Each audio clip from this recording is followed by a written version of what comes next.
Welcome to Transform and Transformational, a TeachBeyond podcast. I'm Kian. And I'm Heather. We're here to explore what it means to be transformed in our own lives and how that overflows to living lives of transformational impact in our communities. Today, we're going to be talking about IT security and phishing, which I am very thankful for because just the other day, I got the strangest email I've almost ever gotten as a spam email. And I almost want to just read it to you. Yeah, go for it. All right. So the email, the subject line is just butterflies. Then the body of the email starts with, butterflies have 6 jointed legs, a pair of antennae, and 3 body parts. And the email continues on for a full paragraph, purely explaining butterfly facts, I guess. There's no links, there's no information, there's no signature. I don't know what this email is. I don't know why I got it. I don't know what information they're trying to get out of me. Just what is it? What's happening here? I have no words. That just seems really random. I want to make sure I'm being secure, but I kind of want more butterfly facts or animal facts in general. But I haven't gotten any follow-up emails, just a little bit of butterfly information in my inbox. So I guess I'm going to be thankful for it, but also be aware, be alert for what the scam that might be coming is. Yes. Yeah, our guest on the podcast today maybe will be able to help us out with this and other types of scenarios like this. But Matt Johnson is the director of IT for TeachBeyond in Canada and the United States, and he's currently based in Wyoming, where he lives with his wife and 5 kids. Matt has worked in a number of fields, from oil to medical equipment sales to the beverage industry, but his most recent jobs have been teaching and IT in a school setting. He has his Bachelor's of Applied Science and Professional Studies from Northwest College in Wyoming. Let's go over to the conversation with Matt now.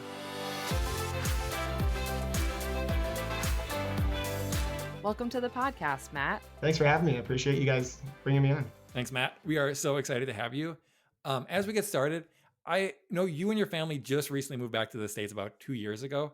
Can you tell us how that transition has gone? Because I know the place you came from and the place you are now cannot be more different. Pretty different, yes. Yeah, so it's almost the exact opposite of going from here to Dakar, Senegal, which is in West Africa. Dakar is 3.5 million people. And so the town we moved from was about 9,000 people at the time. So that transition was really weird going there. Mm-hmm. Well, when we came back, we actually moved to a town of 212 people.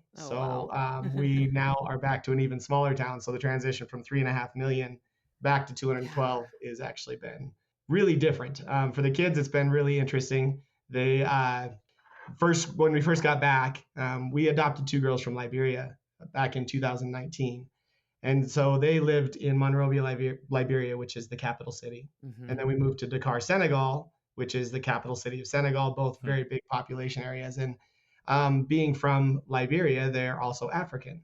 Mm-hmm. So we were kind of preparing ourselves for the questions of moving back to Wyoming, which is predominantly white community, for them to have the questions of mom and dad, where are the people that look like me? Mm-hmm. And so when we first got back here, one of my favorite questions Bentulin asked is, she kind of looked around for a little while and said, Mom and Dad, where are all the people? It actually didn't have to do with any specific race. It actually had to do completely with, in general, where are people, looking around and not actually having that constant urban noise. So. Yes. And it's been quite a different weather experience for them too, I'm sure. Oh, of course. Being on the southern edge of the Sahara Desert, it was hot and humid and pretty much constant year round. The big changes actually comes from the fact that we're now in the northern hemisphere and not on the equator, whereas we used to have 12 hours of sunlight, 12 hours darkness. Oh, wow. So putting kids to bed at 8 o'clock for 8 o'clock bedtime becomes infinitely more difficult when it becomes June and it doesn't get dark until, 11 o'clock at night. And so it was really interesting trying to get our kids to go down to bed when it still looks like noonday sun out. That's great. That is a very big cultural shift for everybody. When you said the population number was 200 something, I just want to add 200,000, but it's not. It's 200. Yeah. 212 total. Yeah. So when our family of 7 bumped that up to 219, it was pretty shocking whenever your family moving to town brings it up an entire percentage of the population. Yeah. That's amazing. Matt, while we have you here, we are going to be talking about phishing and online scams and security and how to navigate that well. So just as we get started, I'm super curious, you in your role as IT director, what's the weirdest type of scam you've heard of or seen? I think there's just a world of interesting things going on out there. So what's the weirdest one you've seen? Yes. That's a weird question, or a difficult question too, because what's weird to me might not be weird or different to somebody else. So for me, it's probably the scam of, a rich relative that you knew nothing about has passed away and left you their entire fortune. Click this Mhm. link to enter your Mm-hmm. information, right? For me, I know all my family. It's not something that I would ever fall for, and so it was a really odd thing. But for some people, that might not be as unique or different. Mm-hmm. Mm-hmm. Yeah, they usually have some interesting names and backstories too, right? I think we know that security is important, and when we think about our use of the internet and technology, we want to be secure, but maybe let's state the obvious. Why is it important? We don't want, people to get our passwords and things, but why do we need to pay attention to internet security and our online presence? Well, it's interesting. In my Bible study this morning, we were just talking about the same thing. Everything that we have and all of our information is kind of online, right? Even the amount of money or what we have or what we own is really in a digital area somewhere. So even, you may have thousands of dollars in your bank account, but it's technically kind of in the cloud and online. And if someone were to gain access to credentials to that, you could potentially lose that. And so I think that's one of the things that you want to do. But then also, there's so much emphasis on just your identity in general and Mm-hmm. who you are, that somebody can actually use your information to apply for credit cards or to do things that would actually harm you in the long run, like hurt your credit or affect your ability to purchase a home or things like that down the road. Mm-hmm. It's interesting you use the word identity because even something like a Facebook account, when I've seen this a lot lately, people, impersonating someone, creating the fake, going through it, friend requesting all the people, right? It's almost like, well, that seems like such a waste of time for them to do that. But it feels so violating that they have impersonated you and are pretending to be you online. There's certainly more dangerous things they could do with that, but just even at the outset, it's the idea that we have an identity online and that it feels like, oh, you're stealing my identity. No, I agree completely. And I think it's a lot of that, especially in like the Facebook example you mentioned there, that they're kind of using your identity for nefarious purposes too. So Mm-hmm. they're Mm-hmm. actually using your identity to get other people to do something Mm-hmm. that they wouldn't normally do and expose potentially vital information that they have. And Yeah. so in some ways, it almost feels like they're using you for that. Yeah. Yeah. Mhm. Definitely. As we look at this, there's so many different types. There is the, hey, you're impersonating a long lost relative who died and wants to give you all their money. Heather referenced somebody impersonating your Facebook account and profile. Can you give us some examples kind of across the board of what some of these different techniques are, what they're called, what they might look like to someone? Yeah, so there's lots of different it's interesting because everybody initially talked about phishing, right? Mhm. With the PH, and that everybody's trying to get your information. Well, now they've expanded it in their vocabulary on the whole thing. So now there's phishing, or there's vishing, or there's smishing, or something they call spear phishing, which is kind of exacerbated now with the introduction of AI Okay. and the ability to have all that information readily at hand. So there's just multiple different things that they've gone and how they've different avenues that they've taken to be able to get the information that they want. So phishing is what we've normally seen, right? You'll get an email in your inbox that's from a rich relative that died, is leaving you everything, and click this link, right? Everything has a sense of urgency that if you don't click this link, the next relative is going to get that inheritance, right? It Mm-hmm. creates that sense of urgency so you're going to want to click that link, Mm-hmm. and then it's going to have you either enter credentials, or sometimes just the link itself is malicious and installs either keyloggers or screen recorders on your computer, to where it will screen capture your screen once every second, and then couple that with a keylogger that shows what exactly you're typing in. Potentially any credential that you type into your computer is then compromised. Mm-hmm. So that's where it all started, with just with email phishing. Mm-hmm. Now there's Vishing, which is voice phishing. So you've received the calls now too, where somebody will actually call you in person on the phone.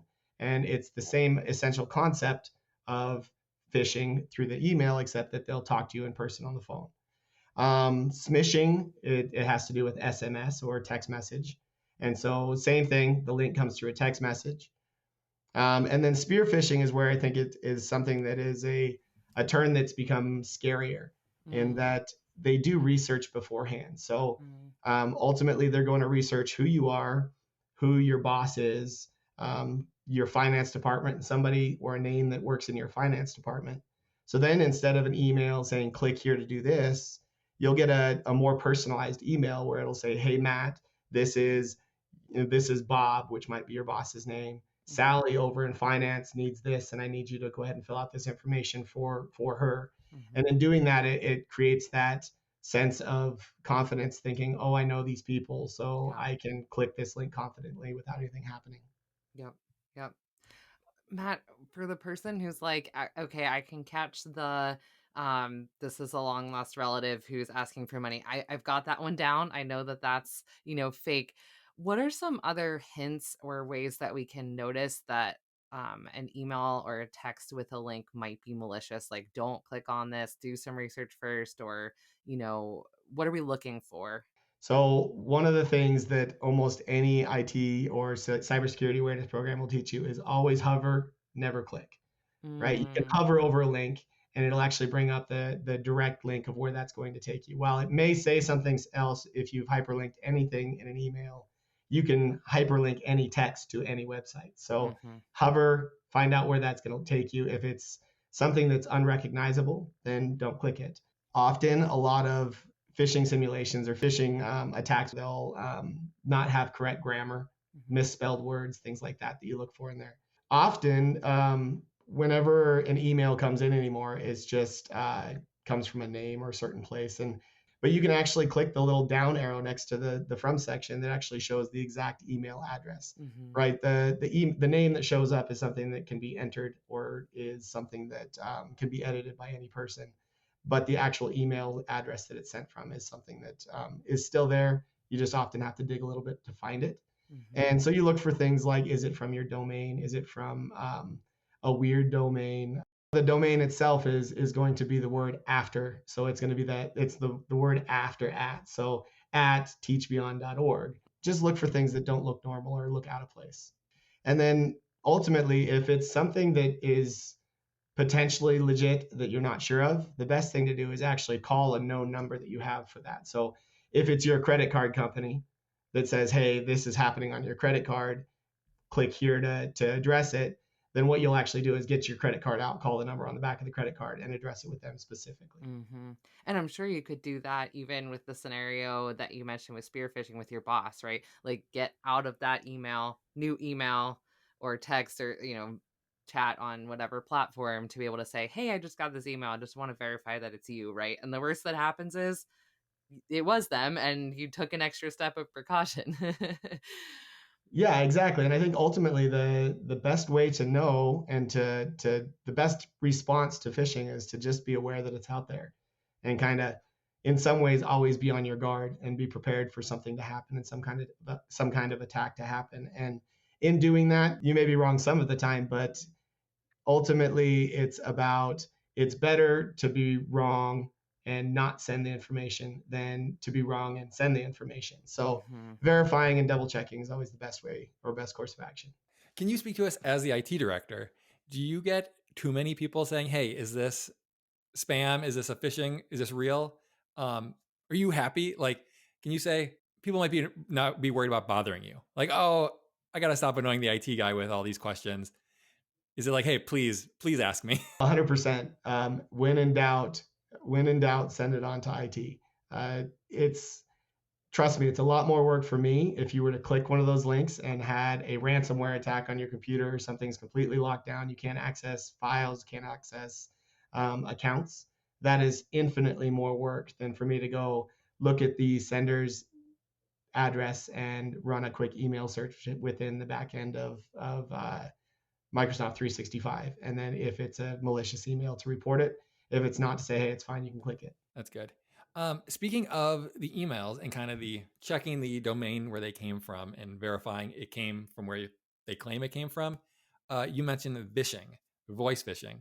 And I know lots of people, I know I get these all the time, the phone calls from random numbers that you don't recognize. How do you handle voice phishing? What's the suggested way to manage phone calls, making sure they're real, making sure you're not getting scammed? So the real way to handle that is to, again, go to the source. So if it's your boss calling to say something and something doesn't sound quite right, say, okay, I'll have to verify that and hang up. You don't need to continue to engage with somebody if you feel like it's a voice phishing attack. If you don't know, that's one of those things with the targeted information and the voice phishing. It can be really scary in that they can know a lot of information about you that makes it seem very legit.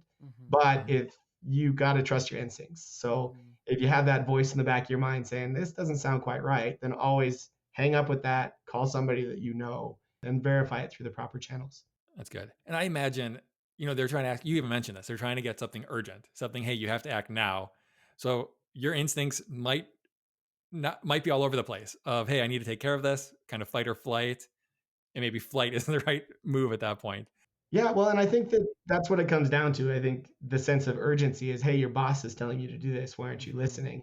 Well, if you're verifying it, most bosses in the world are going to understand that and realize that you have the company's better interest in mind, right? It's not about the fact that you don't want to do the task that's assigned to you. It's that your concern is that doing that task will jeopardize something at the corporation or company or wherever you may work. That's great. Can you talk about smishing, SMS, text messaging? Yeah, so it comes through just through a text. They're generally briefer. I think the reason that they utilize this avenue a lot more is because they don't have to have as much thought through it, because SMSs or text messages in general are shorter and more precise information, not as drawn out as an email would be. So some of your improper grammar, your misspelling or abbreviations are actually easier for somebody to use in a text message than it would be for them to write a full email and make it sound professional. So it's an avenue that still works, but again, it's just something to look out for, whether the request is out of character or something that isn't normally asked of you would throw up red flags. I have recently started getting a lot of text messages that just say, hey, John, it was nice meeting you the other night at some place. And I'm not John. I don't know who this phone number is. I don't understand what they're going for. So what do you suggest people do with these random numbers? Do you type back like, hey, I think you got the wrong number? Are they intentionally getting the wrong number? What's happening there? Yeah. Well, if you look at worst case scenario of it, if somebody has the wrong number, it doesn't have much to do with you anyway. So ignoring it, blocking the number, you obviously don't know who they are. If it is somebody that has enough information that you're like, well, maybe I do know this person, talking to them or responding, it opens the door for them to talk back is all that does. However, if they were to send you a link or anything that they want you to click outside of the text message window, then avoid that. For the most part, though, in my mind, if it's somebody I don't know and I block their email, it's not going to be inconvenient to me to have that number blocked. Yeah.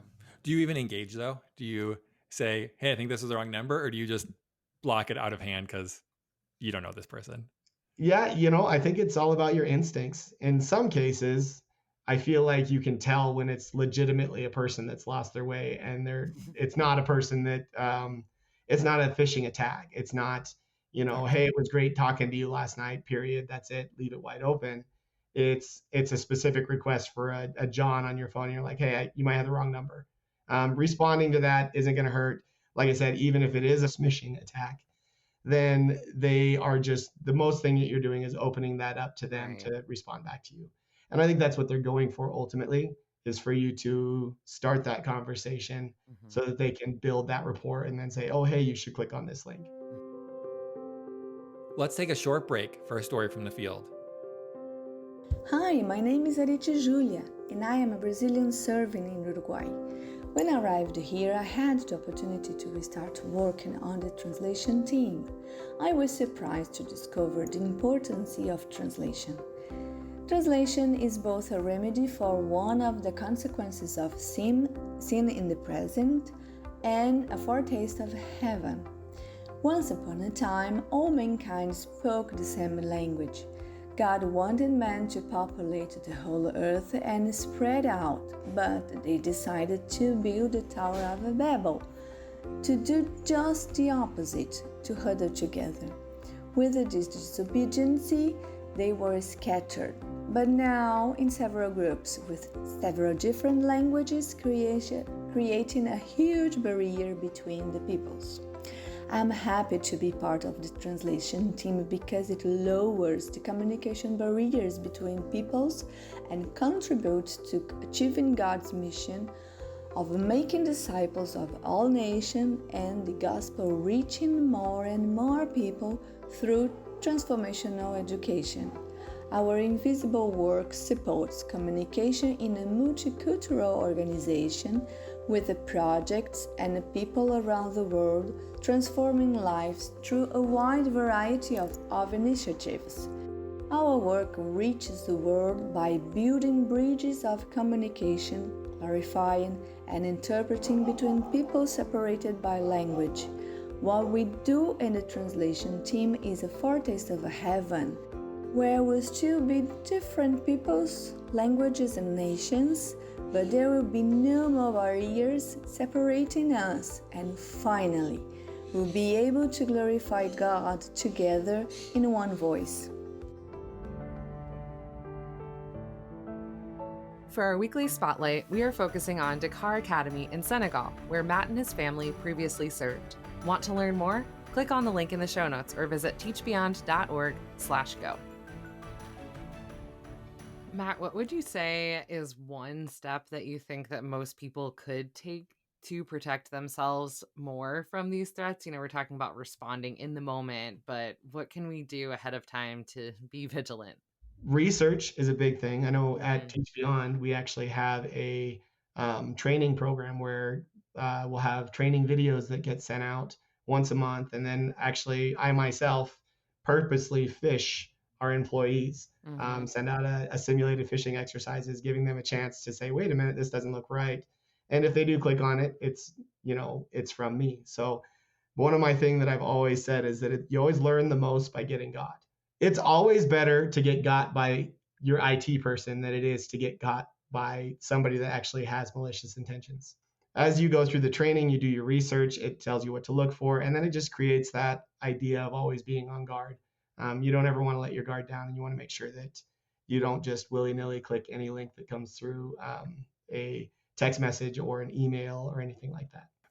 You don't have to give away who's done well in the simulated phishing attacks or not, but I'm curious, do you find you're catching people who are tech savvy as much as people who are not tech savvy? People who would say, like, I would never fall for that.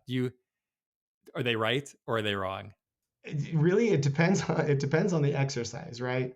I sent one out a while back that was a Starbucks gift card. Click here to claim it, and I got a surprisingly different group of people than you would get from a Adobe sign or something that you need to do that way. So it's really interesting because I think it just depends on each person's personality, and that's why there's so many, right? Is that they're trying to have this blanket effect of, if this one doesn't work on you, this approach might. If having to do this for your job doesn't work for you, having a free reward by clicking this link might get you. So I think ultimately it's just about mass emails and the total number and the sheer volume, because it only takes one for somebody with malicious intentions to actually turn a profit from a phishing attack.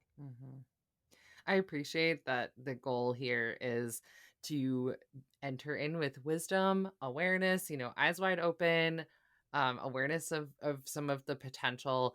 We're not living in fear. We're not, just not using email anymore, or turning our phones off. We have to exist in this world of using technology well. And so I appreciate that way that you're kind of helping us navigate that with wisdom and not just completely removing ourselves. Yeah, for sure. I think our world revolves around technology. And so, as you mentioned, the idea of just removing technology from our day-to-day lives is not a possibility. So you need to learn how to use it responsibly and how to prepare yourself and protect yourself the best way you can. You mentioned the Starbucks gift card, which is a great segue into minorly important accounts. Okay, some people would contest that, Kian, that their That's true. Starbucks account is majorly important, but I hear what Yeah. you're saying. So we have our bank accounts. Maybe it's second level. We have our Yes. bank accounts, we have our Starbucks accounts, and I just had to start a printer ink account for my printer, which is very frustrating. Yeah. But we won't talk about that here. How secure do you need to worry about these types of accounts? I know we haven't talked about it, but people using password managers and secure ways to remember their passwords. Are we able to use recurring simple passwords for our printer ink differently than we would our Starbucks account, differently than we would our bank? Something that has Or money tied with it. yeah, is everything kind of equally important? How do you guide people in that? Well, that's really interesting too, because for some people, it may not be as large of a problem because they are very conscious of password use and don't use the same password for multiple accounts. However, I think if you even looked at studies, I would say that probably the large majority of people use the same password for multiple accounts, right? Somebody may have the same password on their Starbucks account as they do on their bank account. And so ultimately, I like that you actually alluded to password managers, because with a password manager, the great thing about that is that is a unique password that is only for your password manager. And if you make a safe, secure password for that, and then use randomly generated passwords for every other account, you often don't even know the passwords to your accounts because they're just randomly generated from your password manager. But that's one of the most secure ways to go about it, because now the password itself is uncrackable because it's enough characters, it has enough special characters, numbers, capitals, things like that. And so when you do that, you are creating that security in that if somebody did get your printer ink password, they wouldn't be able to go to your bank account and try that password on somewhere else. I'll tell you, just from my time in like desktop support when I was working at the school and running the IT department, it would be shocking the number of times that I'd have somebody bring me their computer to work on, and I'd open their computer, and the first thing I'd see is a Post-it note next to the keyboard that has their computer password. And so often that's their login to their computer. You go to their web browser and all their passwords are automatically autofilled from Google. And so as soon as you get into their computer, you can then get into their entire life through their web browsers, autofill and password saving. So really that's the danger, is that most people don't use a unique password for every account. They reuse passwords. And so if an attacker or somebody that's trying to get into your accounts gets one password, they will then go to multiple different accounts and try that same password on those. Matt, is there anything that we're missing? Anything you'd really want to give people as advice? It sounds like password managers is kind of the thing we ended on, and the importance of those. If you could make sure everybody who's listening used one or two tools, what would those be? Or kept something in their mind as a tool? So we mentioned password managers. I think that there's some large value there, but then antivirus itself, right? Most of your antivirus will stop things from being installed on your computer without you knowing about it. So if you have a good secondary antivirus installed on your computer, as soon as say you did click one of those links and it was a malicious link that was going to install a keylogger or a screen recorder on your computer, antiviruses will catch that something's being installed. And even if you don't know what it is, you'll get a pop-up or a notification on your computer generally saying, this is from an outside source, or we don't understand this, or it can't be verified. Do you want to continue with installation? And that will also help protect you and let you know that something's happening through whatever email or text message that you just received. And antivirus is not just for a computer either, right? It's not for just a Mac or a Windows computer. You can put antivirus on your mobile devices as well. Good to know. That is really helpful. Even the having to adjust from just clicking OK on any window that pops up of, hey, they're going to install software. Okay. Let's keep going. Yeah. Realizing that is actually a helpful notification to serve you, the user. Yeah, and it gives you that moment of pause to think, oh, wait, maybe this isn't something I should click on. Yeah. Well, wow, you've given us a lot of really helpful advice, and some of it seems like common sense as we're talking about it, but then you realize, oh man, I do things to try to make things easier or just more convenient for me, but that might actually be exposing me to a potential attack. And so just taking the moment to change a password, or start using some of these other tools that you've mentioned could actually make a really big difference overall. So thank you so much, Matt, for sharing these with us and helping us have a little bit better understanding of the different types of attacks that there are. Yeah, of course. Matt, there's one last thing before we let you go. And this is our final question we ask all of our guests. And that's, what's one thing that is changing your life right now? So this can be something big or small, moving countries, or just a new book you found. So wherever you want to take it. I'll go first, so you have a little bit of time to think about it. So the thing that's changing my life right now is the series Boxcar Children. It's an old series. I'm sure many people know it. Yeah. My kids have gotten very deep into it, and specifically the audiobooks. They've been loving just listening to the audiobooks nonstop. And, lots of thoughts about the different stories. Even mentioning a long lost relative dying, leaving you lots of money feels like a Boxcar Children's plot line. So it seems more believable to me than it would have been in the past.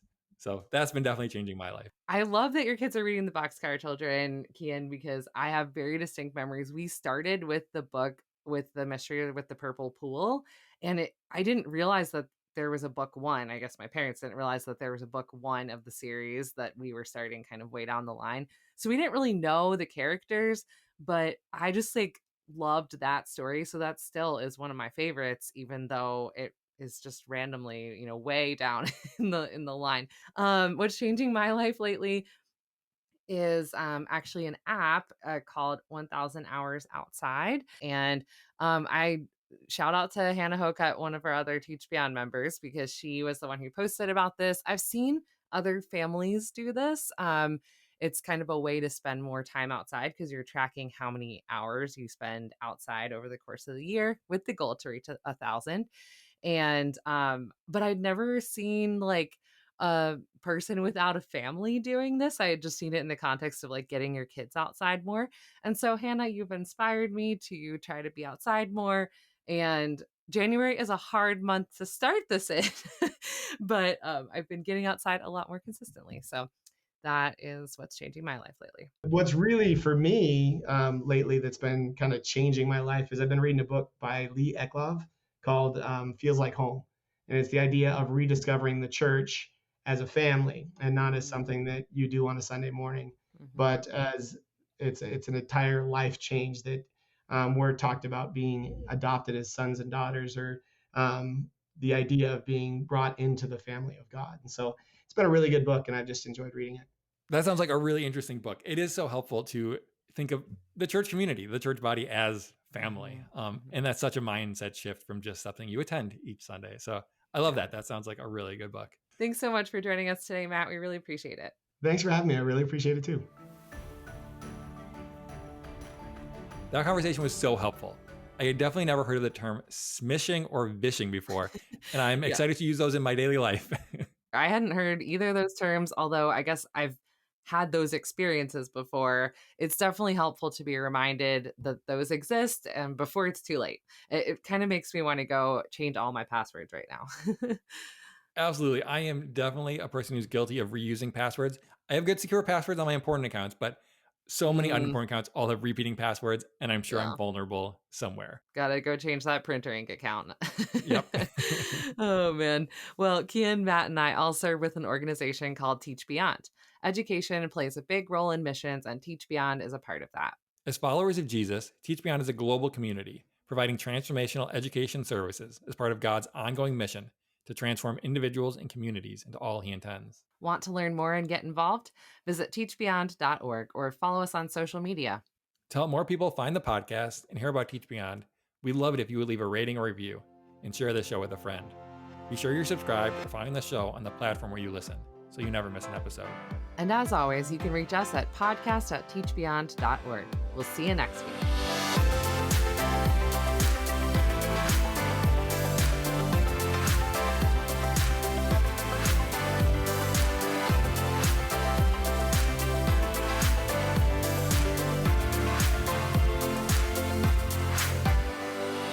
The mystery word for this week is teaching.